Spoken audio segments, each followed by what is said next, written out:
The night my ex-husband met our son for the first time, he thought he was opening the door for takeout. By the time he realized the 7-year-old in dinosaur pajamas wasn't carrying pizza, his hand was still on the handle, frozen, and his jaw had already found the welcome mat. "Mom, the delivery guy looks rich," Mason said, peeking around my hip. "Do we tip extra for that?" That was the moment I knew the universe was not neutral. Because standing on my tiny porch under a buzzing porch light was Liam Hayes, my ex-husband, former golden boy of Lakeview Heights, and the man who signed our divorce papers 7 years and 9 months before this Tuesday night. And he was staring at my son like someone had just handed him a mirror he didn't know he owned. "I'm not the delivery guy," he managed. His voice cracked. I leaned my shoulder against the doorframe to keep my knees from giving out. "Hi, Liam." We had not been in the same room since the week everything exploded. Lawyers, accusations, signatures.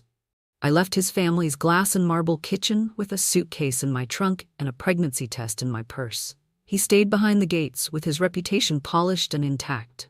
Now he was here, framed by my chipped white door instead of a designer front entry, wearing a navy suit that probably cost more than my car.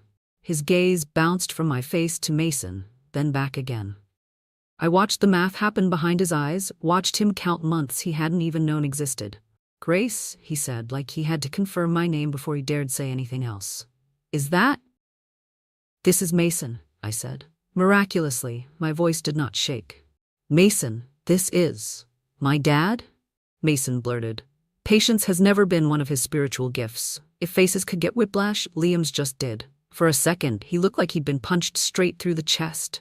Then everything smoothed into something careful and professional, the expression he used in magazine articles about strategic risk. "I think we should talk," he said slowly. "Privately." "Privately is hard in a house where the walls are mostly opinions," I muttered. Mason squinted at him. "Are you in trouble? Because that's what Mom says when I break something." I almost laughed. Almost. Instead, I stepped aside and opened the door wider. "Come in," I said. "Watch out for Legos. They have claimed many victims." He hesitated for half a beat, like my threshold was a border crossing. Then he stepped inside, bringing the crisp scent of expensive cologne with him. Mason shut the door with a dramatic thunk, as if sealing us all in for questioning. My kitchen looked even smaller with Liam standing in it. The sink was full of dishes from dinner. An empty Starbucks cup sweated a ring onto the table beside my old laptop. An Amazon box on the counter spilled out crayons and notebooks I had meant to organize last weekend and didn't. This was my real life. Cluttered, warm, paid for one grocery run at a time. No staff. No hedge fund. No non-disclosure agreements. Liam's eyes moved over everything. He took it in the way people look at accident scenes and spreadsheets. "You live here?" he asked. "No," I said. "I break into strangers' houses and raise children in their kitchens. Of course I live here." Mason snorted. "Mom's kidding. She does that when she's nervous." "Thank you, buddy," I said. "Why don't you go finish your homework? You said I could finish it in the morning." "I reserve the right to change my mind," I said. "That's how adulthood works." He shot us both a suspicious look but patted down the hall anyway. The fact that he left his tablet on the table told me exactly how serious this felt. The second his bedroom door clicked shut, the temperature in the kitchen shifted by about 10 degrees. It was just me and Liam and the echo of 7 silent years. He cleared his throat. "Grace, why didn't you tell me?" There it was. The question men ask in their heads when they imagine themselves as the wronged ones. I crossed my arms over the soft cotton of my old band tee, suddenly aware of bare feet and messy bun. He looked like a press release. I looked like laundry day. "Because," I said, "the last time I stood in a kitchen with you and your family's lawyers, they explained exactly what they thought of me, and you agreed by not saying a word. So I left. With a baby all of you pretended didn't exist." His eyes widened. "I didn't know there was a baby." I believed him. That was the part that stung the most. The lie had never been mine. I took a slow breath, the kind they taught in prenatal yoga videos I watched on my phone because I couldn't afford the classes. "Exactly," I said. "That's where this really starts." Down the hall, a strip of light from Mason's room fell across the floor between us, stopping right at Liam's shoes. like the universe was drawing a line and asking which side he was finally going to stand on.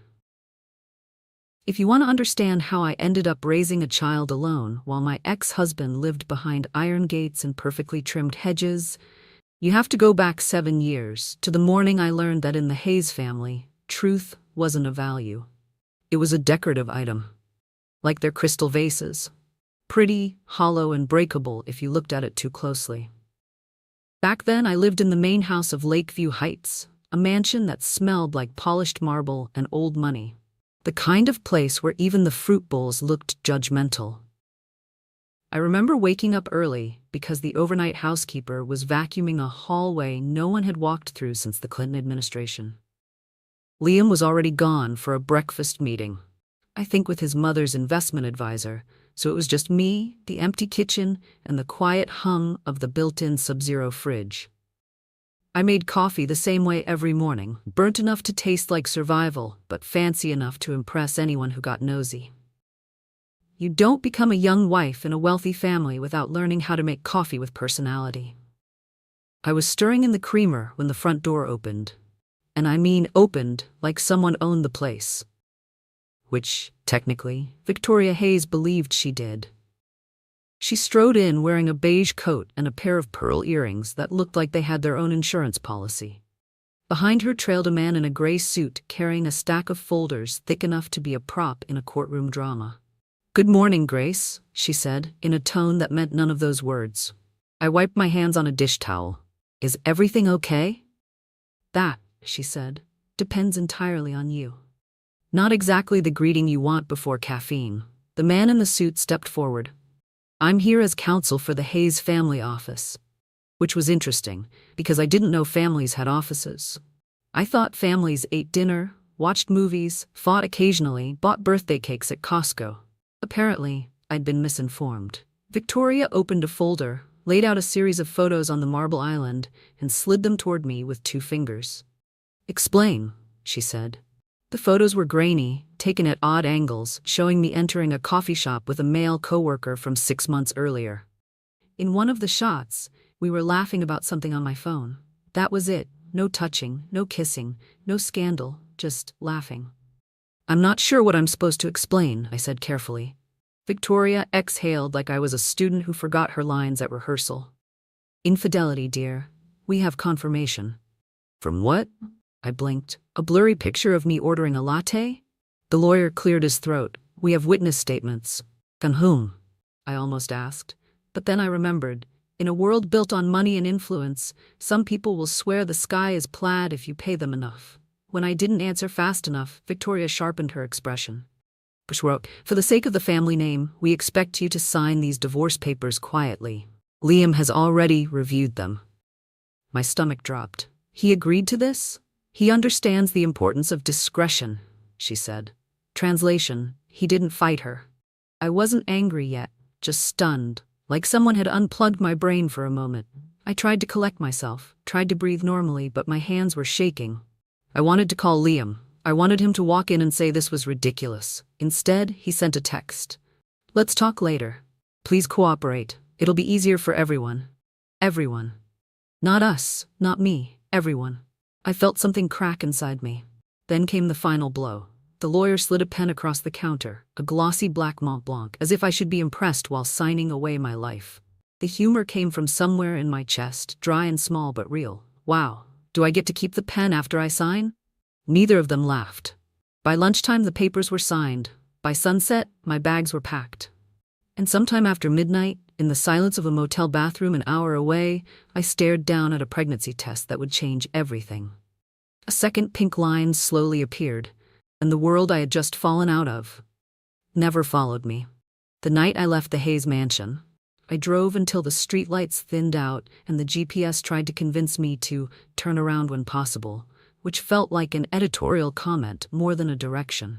Eventually, I pulled into a gas station that looked like it hadn't been renovated since the invention of sadness. The bathroom light flickered like it was auditioning for a horror movie. The floor was questionably damp. But it was the only place far enough from anyone who might recognize me. I stood there with a pregnancy test in my hand. the one I'd bought that morning before Victoria stormed my kitchen, and wondered how the hell my life had gone from marble countertops to cracked linoleum in less than 12 hours. I took the test, placed it on the metal toilet paper holder, and stared at it like it might explode. The instructions said, "Wait 3 minutes." My brain translated that to 3 eternities. To pass the time, I tried washing my hands, but the faucet coughed out a stream of rusty water that smelled like it had opinions. So I gave up, leaned against the sink, and tried breathing techniques I'd seen on YouTube. That's when the first line appeared. Then the second. 2 pink lines. Pregnant. I felt my knees dip, like gravity had just increased by 40%. A weird sound came out of me. Part laugh, part sob, part, "Of course this is happening." My phone buzzed with one new email from the Hayes family office. I didn't open it. I tossed the phone back into my bag like it was a cursed object. I walked out of the bathroom with the test in my pocket and bought a bottle of water and a granola bar from the cashier, who looked like he'd been awake since the Roman Empire. He pointed at the bottle. "That's $2, he said. I nodded. "And the bar is $3.50. I stared. "Why is the snack more expensive than the water?" He shrugged. "Inflation." I almost asked if inflation also explained why the air inside smelled like boiled socks, but I figured we were both having a long night.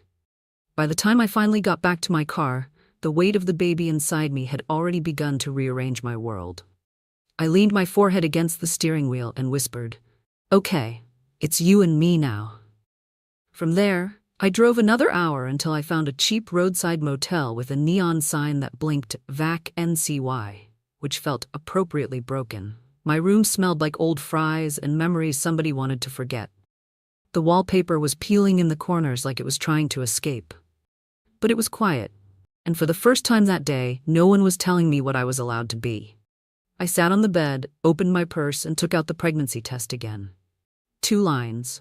Still there. Still real. Then, I did what any emotionally overwhelmed woman with a motel TV remote would do. I flipped through channels until I found a rerun of a home renovation show. A couple on screen was arguing about backsplash tiles. I laughed. A real, startled laugh, because somehow their problem felt both ridiculous and like a soothing reminder that the world kept spinning. When I finally reached for my phone again, I searched, "How to be a single mom when you have no idea what you're doing."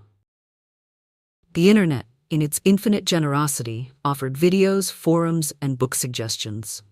One of them was Atomic Habits. Another was The Subtle Art of Not Giving a Fuck.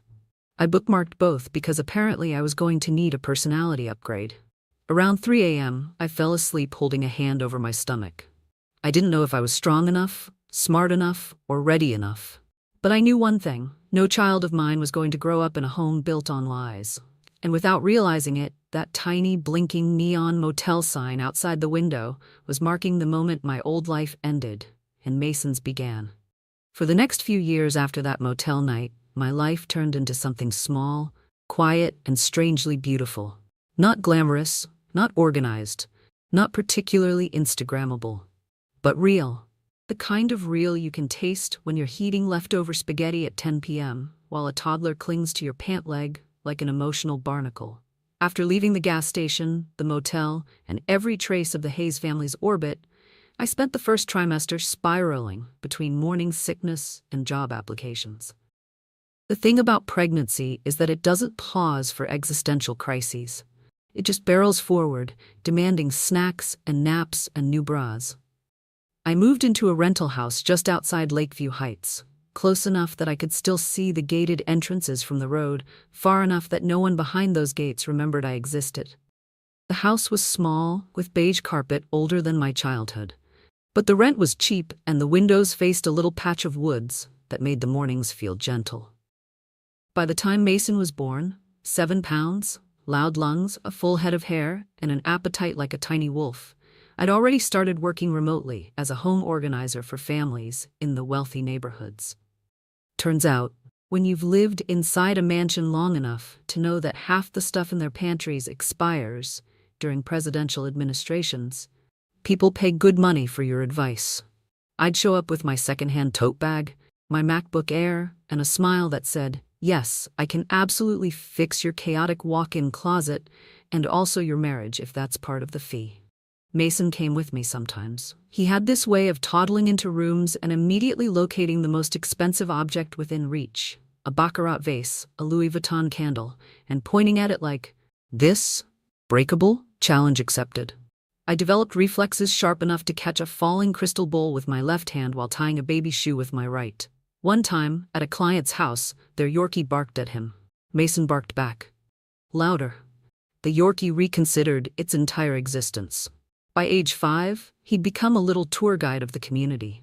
Every day when we biked along the outer road near Lakeview Heights, he'd narrate like he was hosting a nature documentary. "And here," he'd say, pointing at a fountain taller than both of us, "is where the fancy people wash their money."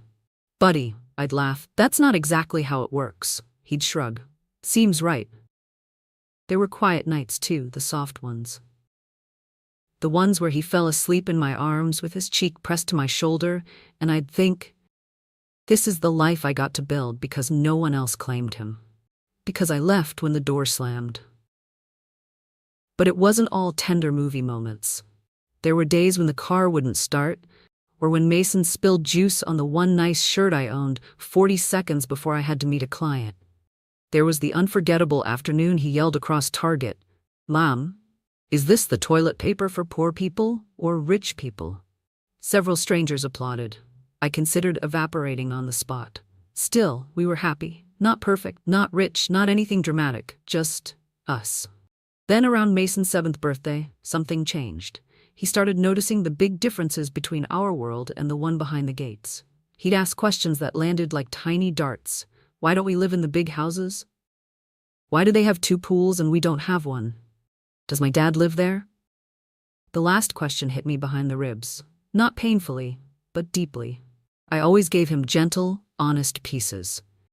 "Your dad and I went separate ways before you were born. You didn't do anything wrong. You are the best thing that ever happened to me." And he'd nod like a wise old wizard trapped in a small boy's body.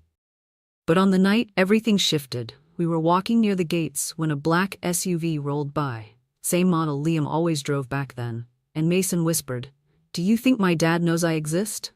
I froze, because the truth until recently was simple. No, he didn't. And I had spent 7 years praying that secret would never collide with our little world. Fate, apparently, does not accept prayer as a binding contract. I didn't know that, on the other side of those pristine gates, Liam Hayes had begun unraveling. Not dramatically. Not in the tabloids or on some rooftop shouting apologies into the night. No, Liam's life fell apart the way expensive things usually do, quietly, behind tinted windows and well-insured walls. I didn't learn all this until later, but it fits too neatly not to recount now. 7 years after our divorce, Liam had everything he was supposed to want. A penthouse-level office in a tech firm. A Mercedes SUV he changed out every 2 years. A calendar filled with business lunches, panel discussions, and charity events where everyone pretended they weren't competing for attention. He also had insomnia, a liquor cabinet that refilled itself like magic, and a marriage, his second, that ended faster than a seasonal drink at Starbucks. It turned out people marry for all sorts of reasons. His second wife, according to gossip from Lakeview Heights, married him because she thought he was emotionally mature. Liam married her because she never argued with his mother. That should have been a red flag. Instead, it was apparently a selling point. After the divorce, his second one, he threw himself into work. Boardrooms, late-night Zoom meetings, keynote speeches. His apartment was the kind that looked expensive, but felt hollow, like a showroom designed by someone who didn't believe in comfort. One night, while scrolling through old emails, the kind of emotional archaeology I used to do during pregnancy cravings, he found something strange. A message from a hospital billing department, dated 8 years back. He clicked it, thinking it was spam. It wasn't. It referenced a prenatal appointment. His breath hitched. He checked the date, 1 week before our divorce. A week when I had seemed pale and exhausted. A week when I'd spent more time in the bathroom than out of it. A week when Victoria said I was too emotional to be reasoned with. Liam sat up straighter in his ergonomic office chair, staring at the glowing screen as if the truth would rewrite itself. He spent the next hour digging, email chains, messages he barely remembered. A spreadsheet showing insurance reimbursements filed under spousal coverage. He realized something huge. There was no medical proof of any affair. No legitimate witness statements. Half the documents used in the divorce came from the Hayes family office, not an actual investigator. And the timeline didn't make sense. If I had been pregnant, the math lined up perfectly. Too perfectly.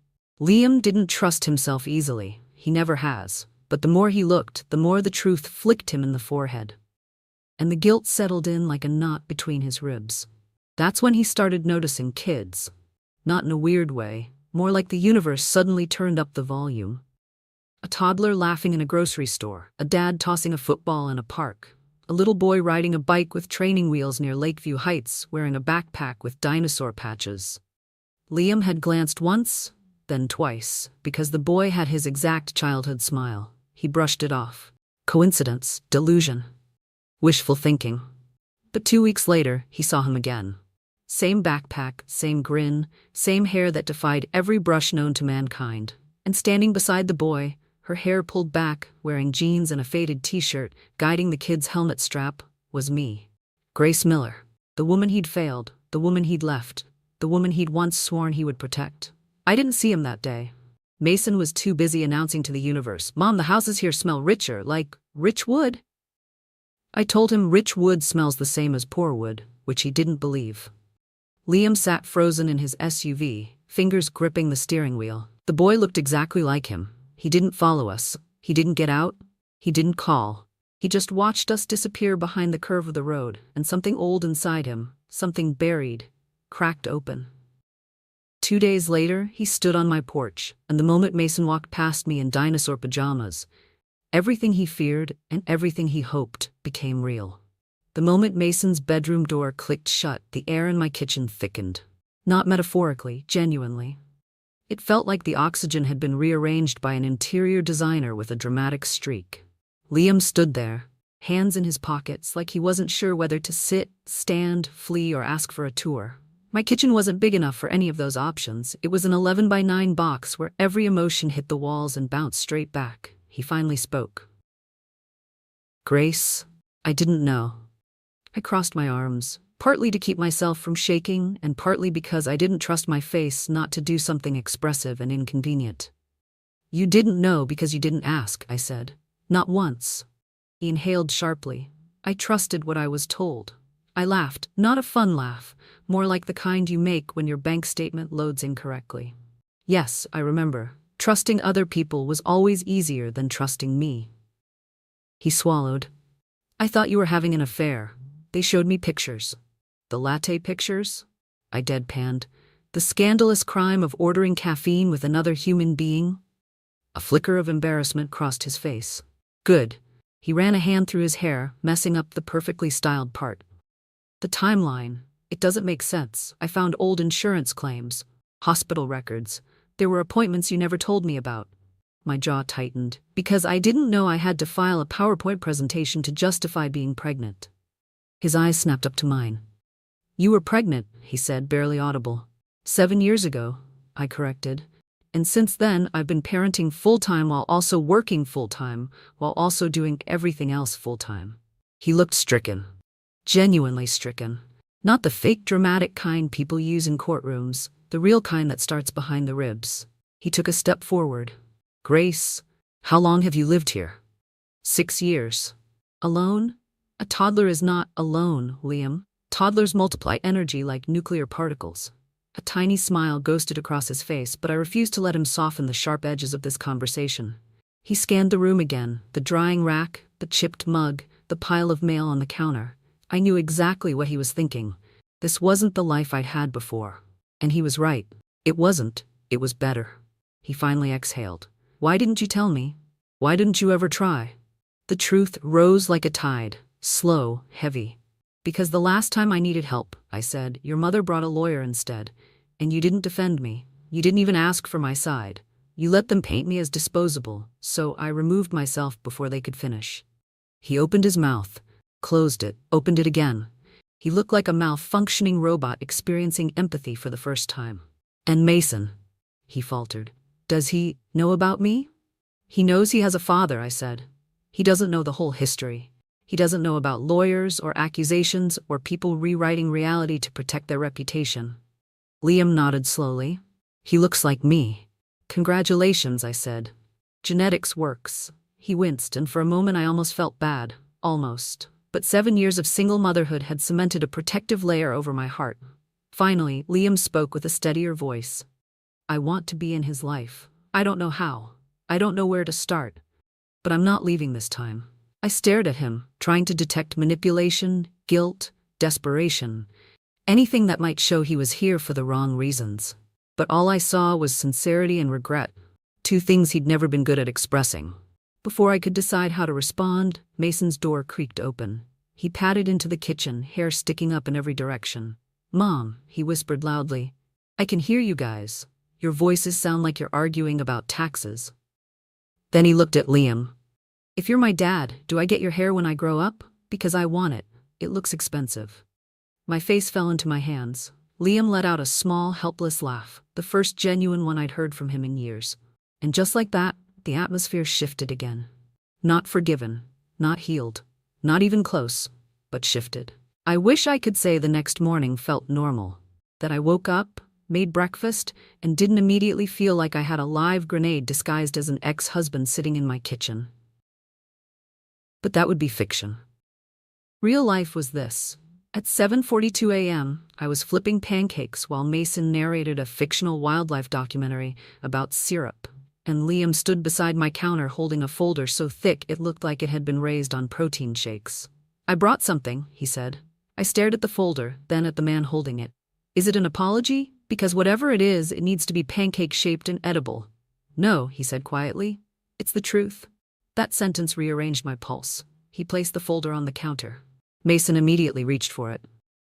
Is that homework? It looks painful, nodded, sliding it away. It's adult papers. Ooh, he said, like taxes? Yes, I sighed. Exactly like taxes. Liam waited until Mason wandered off to rescue a stuffed dinosaur from under the couch before unfastening the cover. Inside were printed emails, scanned documents, timestamps, signatures, or what looked like signatures, and several hospital billing notices I hadn't seen in almost a decade. I found these over the last 2 weeks, Liam said, hidden in the Hayes family office archives. Some were mislabeled, others were intentionally misfiled. The word intentionally landed like a pin pulled from a grenade. My stomach sank. Show me. He laid out the evidence across the counter like puzzle pieces. First, a prenatal appointment invoice dated exactly 7 days before I was accused of an affair. Insurance, spousal coverage. Next, a copy of a letter supposedly written by me, except the signature wasn't mine. I don't dot my I's with straight lines. Whoever forged it forgot that tiny detail. And then the worst one. A witness statement from a hired investigator claiming he saw me embracing another man in a vehicle. The timestamp? 2:24 p.m. The location? The parking lot of Lakeview Heights Community Center. One problem. At 2:24 p.m., I had been at my OB/GYN appointment. The clinic had a digital check-in log with my name glowing proudly on it. I pressed a hand to my forehead. This is fraud, actual fraud. Liam nodded. I know. My voice cracked. Your mother did this. He didn't deny it. He didn't comfort me. He didn't try to rationalize it. That might have been the most redeeming thing he'd done in years. Instead, he pointed to another document. There's more. A printed email thread between Victoria and the family's old attorney. Victoria, we need to ensure the court sees Grace as unstable. She will not be suitable for raising a child with our name. My entire body went cold. Children with our name. She'd known I was pregnant. I leaned against the counter because my legs suddenly felt optional. Mason wandered back in holding a toy plane. Why do grown-ups breathe so loud when they're stressed? Liam and I froze. Just life, buddy, I said quickly. Life is loud, he nodded solemnly. Also taxes. Yes, I muttered. Especially taxes. Mason flew his plane down the hallway and disappeared. The moment he was out of earshot, my voice dropped. She didn't just push me out, she erased me, she erased him. Liam swallowed hard. Grace, I swear I didn't know. I believed what I was told because I was raised to. That, I said, is the problem. He didn't argue, he just looked at the papers again, his face pale, jaw tight, like he was seeing demons he personally invited into the room years ago. "What do you want to do?" he asked. I looked at the documents, the forged signature, the lies, the timeline, the proof of manipulation, the receipts from the prenatal clinic that matched down to the minute. A quiet fire lit inside me, not rage, not panic, something steadier, cleaner, sharper. "I want someone," I said, lifting my chin, "who knows how the legal system works." Liam blinked. "A lawyer?" "No," I said. "A real lawyer, not the ones your family buys like office furniture." And right on cue, as if fate had a twisted sense of comedic timing, there was a knock at the door. Mason yelled from the hallway, "Moom, someone's here! They look old and important." Liam and I exchanged a glance, because standing on my porch was the last person I ever expected to see again. The man at my door looked like he'd been carved from mahogany, polished, and then given a law degree out of respect. "Grace Miller?" he asked. "Yes," I said cautiously. "I'm Henry Harris," he replied. "We met once, briefly, during your divorce hearing." I stared. Back then I'd been too overwhelmed to remember faces. But I remembered his voice, the only one in the courtroom that didn't sound like it had been ironed by Victoria Hayes. "Why are you here?" I asked. He held up an envelope. "Your ex-mother-in-law asked me to deliver this."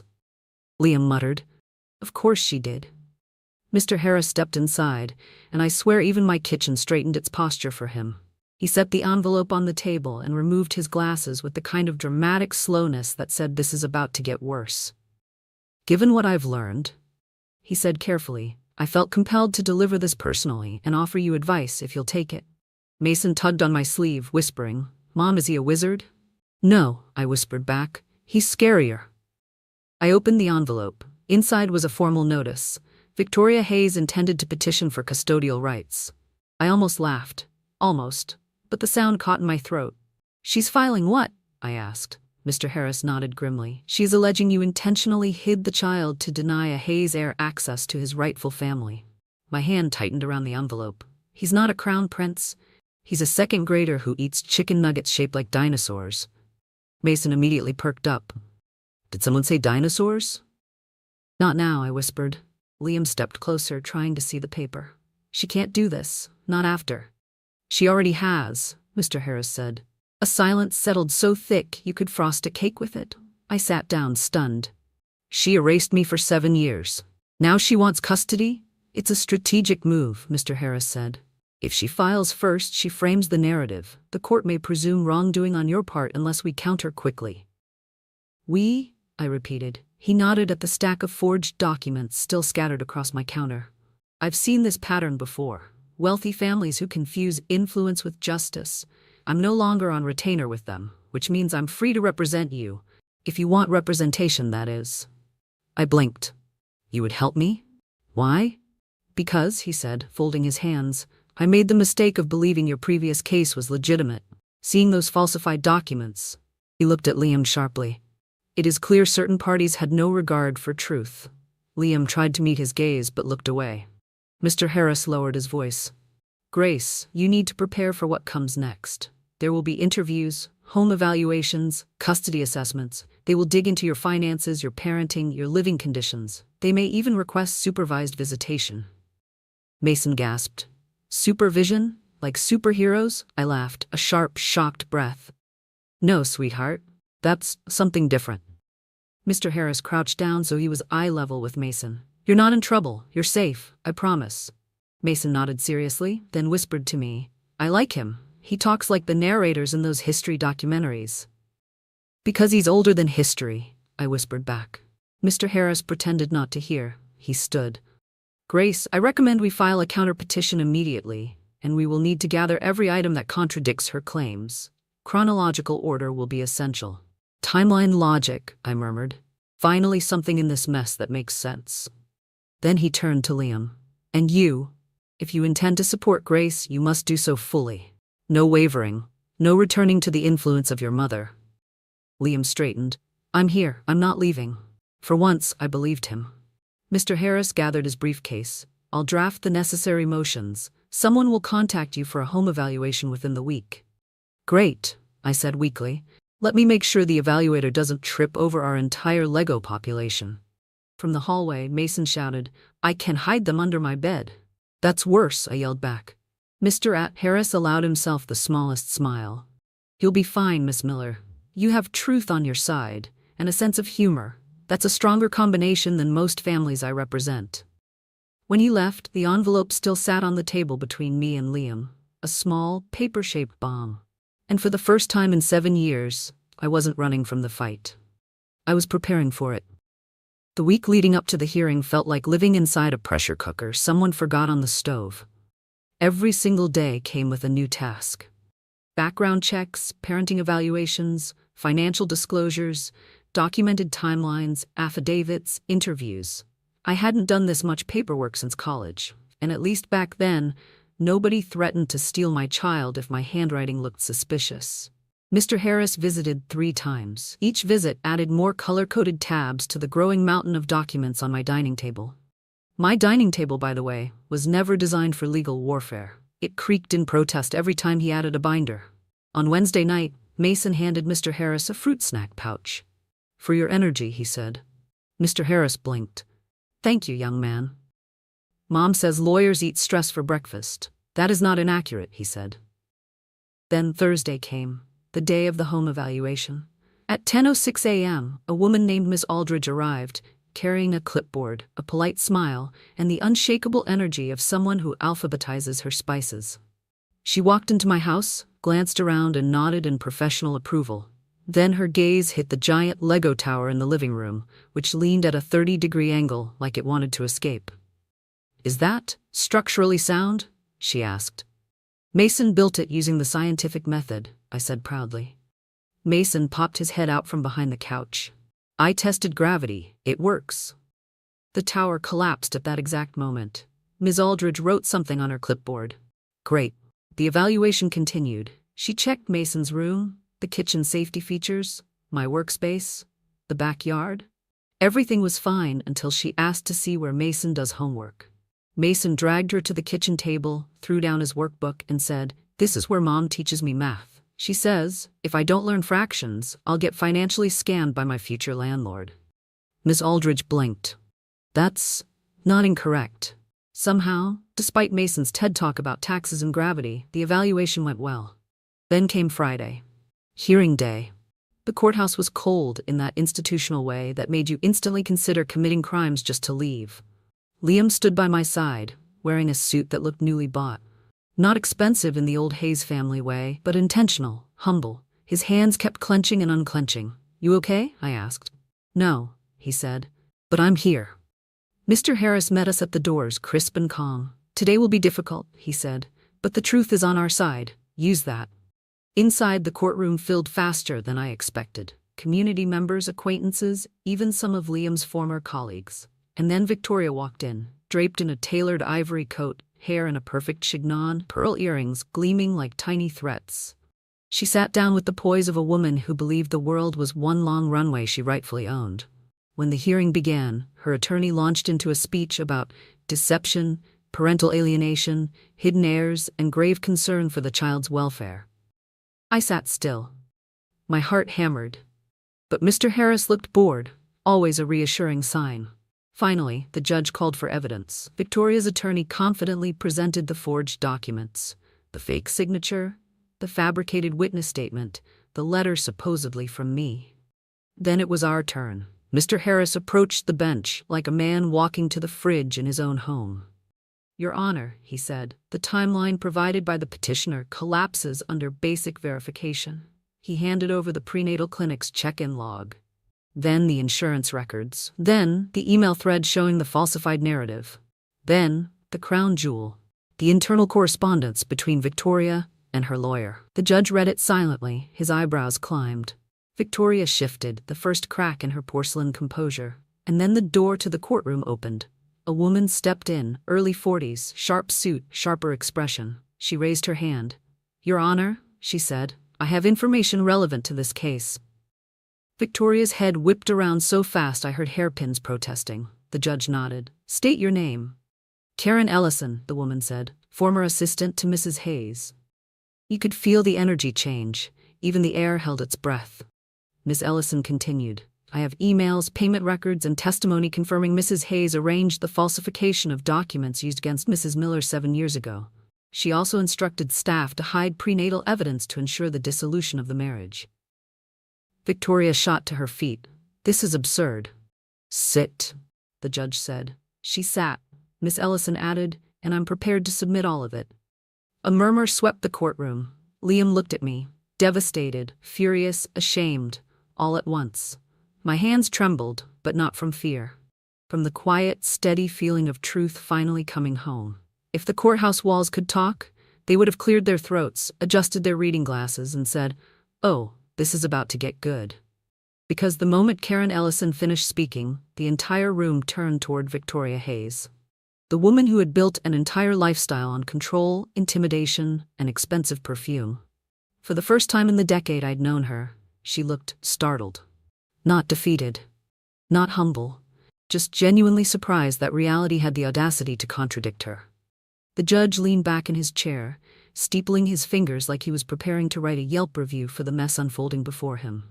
"Mrs. Hayes," he said slowly, "do you have an explanation?" Victoria inhaled sharply. "These accusations are—" "Mrs. Hayes," the judge interrupted, "a yes or no will suffice." In the row behind me, someone whispered, "Ooh," the way people do during basketball games when a player gets fouled. Karen stepped forward, placing a thick folder on the evidence table. "These," she said, "are the original documents Mrs. Hayes ordered destroyed. I kept duplicates." The judge opened the folder. I watched his face transform from neutral to deeply unimpressed, like he had just discovered someone used Comic Sans in a legal contract. He snapped the file shut. "Mrs. Hayes," he said, "I am ordering a full investigation into document tampering, fraud, and obstruction." Victoria's mouth opened, closed, opened again, like a very expensive fish gasping for air. Her attorney whispered urgently to her, but she ignored him. "That girl," Victoria hissed, pointing at me, "was never suitable for our family." "Interesting," the judge said. "Yet she appears to be the only one in this situation who hasn't lied to a federal court." Behind me, Mason tugged my sleeve and whispered, "Mom, is she going to jail? Because it looks like she should." "Shh," I whispered back. "You didn't say no," he whispered. I almost choked. Mr. Harris cleared his throat. "Your Honor, we are formally filing for full custodial rights for Miss Miller, with supervised visitation for the father to be reviewed after 6 months, and no contact for Mrs. Hayes until investigations conclude." Liam stepped forward before the judge could speak. "Your Honor," he said, voice steady but rough, "I support Ms. Miller's petition in full. My mother acted without my knowledge. I don't want her near my son until the court deems it safe." The entire courtroom stirred. Victoria whipped around to face him, betrayal etched across her features. "Liam," she whispered, "you can't mean that." He didn't blink. "I do." The judge nodded. "Very well. Custody will remain with Miss Miller. Visitation for Mr. Hayes will be established in a controlled, gradual schedule pending parenting evaluation. A restraining order will be issued against Mrs. Hayes until further notice." A strangled sound escaped Victoria, a small, sharp crack, like something inside her shattered on impact. I wasn't gloating. I wasn't celebrating. I was simply breathing for the first time in 7 years. The judge adjourned the hearing. Chairs scraped, papers shuffled, people whispered. Liam turned to me with eyes that carried both apology and gratitude. "I'll do better," he said quietly. "Not someday. Now." I nodded. Not forgiving him, not absolving him, just acknowledging the truth in front of us. Mason barreled into my side. "Mom, does this mean we win?" I knelt down. "It means we're safe." He considered that. "Safe is better than winning." I kissed the top of his head. "It is." Months later, we didn't move into a mansion. We didn't buy a yacht. We didn't suddenly turn into people who had color-coordinated spice racks. But we did find something better. Stability. With the settlement finalized and Victoria under active investigation, her passport surrendered, some assets frozen, the war was over. She wasn't in handcuffs, but her empire of intimidation had collapsed. Liam followed his visitation schedule faithfully. Therapy, parenting classes, boundaries. He did everything he was supposed to do. And for once, he didn't assume the world owed him an easier route. As for me and Mason, we moved into a sunny little house near Lakeview Heights. Not inside the gates, just close enough that we could see the tops of the fancy roofs at sunset. Mason liked to wave at them and say, "I'm waving at the taxes." I joined a new design firm. Mason joined a soccer team, We bought a second-hand grill and burned dinner twice before getting it right. We weren't rich, we weren't fancy, we weren't powerful, but we were whole. And one evening, as Mason ran through the yard chasing fireflies, he called out, "Mom, look, I finally caught one." I looked up from my laptop, smiling. "That's amazing." He looked at me with that earnest little boy seriousness. "Mom, we don't disappear anymore, right?" I walked to him, kneeling beside his glowing jar. "No," I whispered into his hair. "We build things now." And for the first time in years, the future didn't feel like something we survived. It felt like something we could choose. There's a kind of silence that feels like safety. Not the heavy, waiting to break kind, but the soft kind that settles into your bones and says, "You're allowed to rest now." That was the silence of our life months after the custody ruling. It came in little ways at first. In the mornings, Mason would crawl into my bed with cold feet and warm breath, asking if he could read me jokes off the back of the cereal box.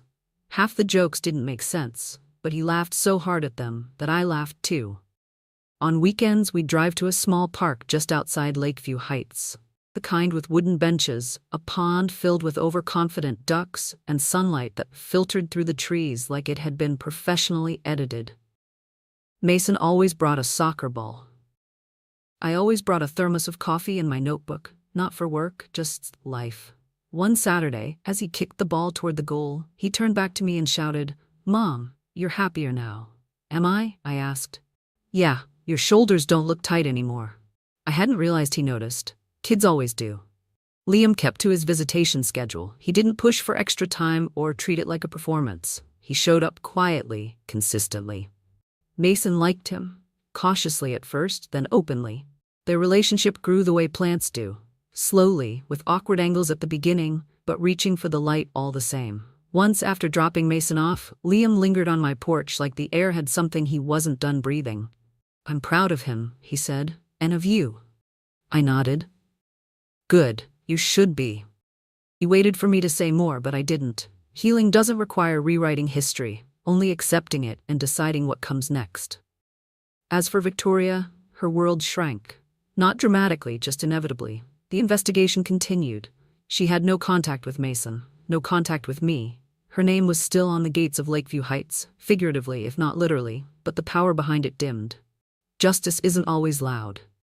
Sometimes it just removes someone's ability to harm you again. But the real healing didn't come from court rulings or apologies. It came on a late summer night. Mason and I were in the backyard. Fireflies flickered like tiny lanterns. The grill smelled vaguely like burnt corn, my fault, and he was chasing a glowing jar in circles. "Mom," he said suddenly, stopping to catch his breath, "we're good now, right?" "Yeah," I said, "we're good." He nodded in that slow, thoughtful way he had. "We don't disappear anymore." "No," I said, pulling him close. "We don't." We stayed like that, standing under a sky that felt too big and too kind, and for the first time in years, the future didn't intimidate me. It felt open. It felt honest. It felt ours. And in that quiet, with fireflies pulsing around us and Mason's heartbeat steady against my ribs, I realized something simple and true. We weren't rebuilding a life. We were building a new one. One with no secrets, no gates, no shadows, a life we chose every single day.